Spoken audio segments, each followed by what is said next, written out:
പിണറായിക്കും MV. ഗോവിന്ദനുമെതിരെ CPM Alappuzha ജില്ലാ സെക്രട്ടേറിയറ്റിൽ കടുത്ത വിമർശനം. തിരുത്തലുകൾ ഉണ്ടാകണം. ഇത്തരം രീതികൾ തുടർന്നാൽ ഇനിയൊരിക്കലും കേരളത്തിൽ അധികാരത്തിൽ വരില്ല. സംസ്ഥാന കമ്മിറ്റി പുനഃസംഘടിപ്പിക്കണമെന്നും ജി സുധാകരനെ ആലപ്പുഴയിൽ സ്ഥാനാർത്ഥിയാക്കണമായിരുന്നുവെന്നും അഭിപ്രായമുയർന്നു.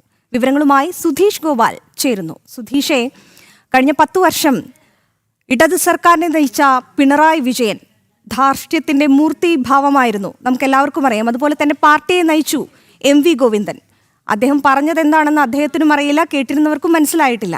അപ്പോൾ രണ്ടുപേരും ചേർന്ന് പാർട്ടിയെയും സർക്കാരിനെയും ഒരു വഴിക്കാക്കി. ഇപ്പോൾ ഭരണവും നഷ്ടപ്പെട്ടു. ഒടുവിൽ പാർട്ടി അത് മനസ്സിലാക്കുന്നു. ജില്ലാ സെക്രട്ടേറിയറ്റിൽ കടുത്ത വിമർശനമാണ് ഉയർന്നിരിക്കുന്നത്. എന്തെല്ലാം കാര്യങ്ങളാണ് മുൻ മുഖ്യമന്ത്രി പിണറായി വിജയനും സംസ്ഥാന സെക്രട്ടറി എം.വി. ഗോവിന്ദനുമെതിരെ ജില്ലാ സെക്രട്ടേറിയറ്റിൽ ഉയർന്നത്? സുധീഷ്.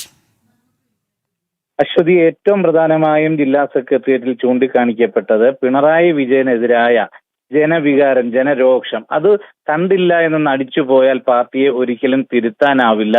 അതേ സാഹചര്യത്തിൽ തന്നെ എന്ത് മാനദണ്ഡത്തിന്റെ പേരിലാണ് എല്ലാ ഇളവുകളും നൽകി വീണ്ടും പിണറായി വിജയനെ പ്രതിപക്ഷ സ്ഥാനത്തേക്ക് എത്തിച്ചിരിക്കുന്നത്? മുഖ്യമന്ത്രി സ്ഥാനത്തേക്ക് മത്സരിച്ചത് ഒരു പൊതുധാരണയുടെ പ്രകാരം അങ്ങനെ ഒരു ഇളവ് നൽകിയിട്ടാണ്. എന്നാൽ പ്രതിപക്ഷ സ്ഥാനത്തേക്ക് എന്തിന് പിണറായി വിജയനെ പരിഗണിച്ചു? അതത് തുടരാൻ സാധ്യമല്ല. പിണറായി വിജയനെ പ്രതിപക്ഷ സ്ഥാനത്ത് തുടരാൻ അനുവദിക്കരുത് എന്നതായിരുന്നു ജില്ലാ സെക്രട്ടേറിയറ്റിൽ പ്രധാനമായും ചൂണ്ടിക്കാട്ടിയത്. അതോടൊപ്പം തന്നെ എം.വി. ഗോവിന്ദന്റെ ശരീരഭാഷയും സംസ്കാരവും എല്ലാം തീർത്തും പാർട്ടിക്ക് യോജിച്ച തരത്തിലല്ല. അതേ സാഹചര്യത്തിൽ തന്നെ ഒരു ബ്രാഞ്ച് സെക്രട്ടറിയുടെ നിലവാരം പോലും സംസ്ഥാന സെക്രട്ടറി എം.വി. ഗോവിന്ദൻ അദ്ദേഹത്തിന്റെ സംസാരത്തിൽ കാണിക്കുന്നില്ല. ഇത്തരം കാര്യങ്ങൾക്ക് നല്ല തിരുത്തൽ വേണം. ഇല്ലെങ്കിൽ പാർട്ടിയെ മുന്നോട്ട് നയിക്കാൻ മറ്റ് സെക്രട്ടറിയെ കാണേണ്ടി വരും. അതേ സാഹചര്യത്തിൽ തന്നെ സംസ്ഥാന കമ്മിറ്റി അപ്പാടെ പുനഃസംഘടിപ്പിക്കണം. ഈ രീതിയിൽ തിരുത്തലുകൾ കൊണ്ടുവന്നില്ലെങ്കിൽ ഇനി ഒരിക്കലും പാർട്ടി അധികാരത്തിലേക്ക് എത്തില്ല എന്ന തരത്തിലായിരുന്നു സംസ്ഥാന നേതൃത്വത്തിനെതിരെയുള്ള വിമർശനം. ഇതേ സാഹചര്യത്തിൽ തന്നെ അമ്പലപ്പുഴയിൽ ജി സുധാകരനെ മത്സരിപ്പിച്ചിരുന്നെങ്കിൽ ഇത്തരത്തിൽ ആലപ്പുഴ ജില്ലയിൽ കടുത്ത ഒരു പരാജയം ഉണ്ടാവുകയില്ലായിരുന്നു. കായംകുളത്ത് എന്തിനാണ് പ്രതിഭയെ തവണ വ്യവസ്ഥകൾ തെറ്റിച്ച് വീണ്ടും മത്സരിപ്പിച്ചത്?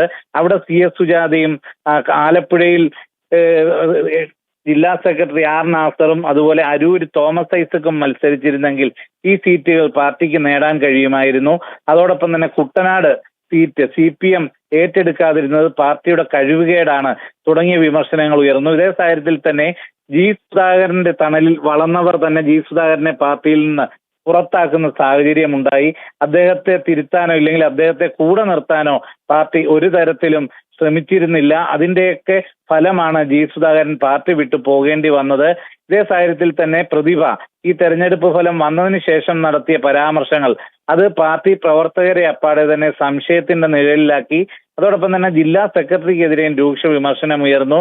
ഈ തെരഞ്ഞെടുപ്പ് കാലത്ത് ജില്ലാ സെക്രട്ടറി എന്ന നിലയിൽ ഇന്ന് പാർട്ടിയെ നയിക്കാൻ അദ്ദേഹം തയ്യാറായിരുന്നില്ല. പലതിലും മറുപടി പറയാൻ അദ്ദേഹം തയ്യാറായില്ല എന്നതടക്കമുള്ള വിമർശനങ്ങളും ഉയർന്നു. എന്തു തന്നെ ആയാലും സംസ്ഥാന സെക്രട്ടറിക്കും മുൻ മുഖ്യമന്ത്രി പിണറായി വിജയനുമെതിരെ തുടങ്ങി ജില്ലാ നേതാക്കളെ അടക്കം രൂക്ഷമായ ഭാഷയിൽ വിമർശിച്ചുകൊണ്ടായിരുന്നു ജില്ലാ സെക്രട്ടേറിയറ്റ് യോഗം നടന്നത്. ഇതേ സാഹചര്യത്തിൽ തന്നെ നമ്മൾ ഉയർത്തുന്ന ഒരു ചോദ്യം, സ്വാഭാവികമായും ഇതേ ജില്ലാ സെക്രട്ടേറിയറ്റ് അംഗങ്ങൾ തന്നെയല്ലേ ഈ സ്ഥാനാർത്ഥികളെ നിർണയിക്കുമ്പോഴും ഈ തെരഞ്ഞെടുപ്പിന് തൊട്ടു മുമ്പും ജി സുധാകരനെതിരെ അടക്കം വലിയ വിമർശനങ്ങൾ ഉന്നയിച്ച് പാർട്ടിക്കകത്തുണ്ടായിരുന്നത് എന്ന ചോദ്യവും ഉയരുകയാണ്. എന്തു തന്നെയായാലും സംസ്ഥാന സെക്രട്ടറിക്കും മുൻ മുഖ്യമന്ത്രി പിണറായി വിജയനുമെതിരെ അതിരൂക്ഷമായ പടയൊരുക്കമാണ് പാർട്ടിയിൽ നടക്കുന്നത് എന്നത് ഇന്നത്തെ ജില്ലാ സെക്രട്ടേറിയറ്റ് യോഗത്തിൽ നിന്നും വ്യക്തമാണ്. കേന്ദ്ര കമ്മിറ്റി, സംസ്ഥാന കമ്മിറ്റികളിൽ നിന്നായി CS സുജാത, അതോടൊപ്പം തന്നെ സജി ചെറിയാൻ, VN വാസവൻ, തോമസ് ഐസക് തുടങ്ങിയവർ ഇന്നത്തെ ജില്ലാ സെക്രട്ടറി യോഗത്തിൽ പങ്കെടുത്തിട്ടുണ്ടായിരുന്നു. അശ്വതി. ശരി സുധീഷ്, ഒരുപക്ഷെ ഇപ്പോഴായിരിക്കും ജില്ലാ സെക്രട്ടേറിയറ്റ് അംഗങ്ങൾക്ക് കാര്യങ്ങൾ തുറന്നു പറയാനുള്ള, വിമർശനങ്ങൾ നേരെ ഉന്നയിക്കാനുള്ള ധൈര്യം വന്നത് എന്ന് നമുക്ക് വിലയിരുത്താം.